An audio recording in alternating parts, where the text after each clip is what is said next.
একবার একটা জঙ্গলে খুব বদমাশ কালো কাক আর কাকের বউ কোকিলা থাকতো। ওই জঙ্গলে খুব শীত পড়তে শুরু করে দিল।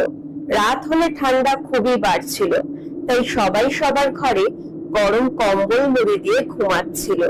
কিন্তু কোকিলা খুবই বদমাশ ছিল। কালো কাক কেবল নাক ডেকে ঘুমাচ্ছে, কিন্তু এত লম্বা ঠান্ডার রাত বাকি পাখিরাও নিশ্চিন্তে যে যার ঘরে ঘুমোচ্ছে।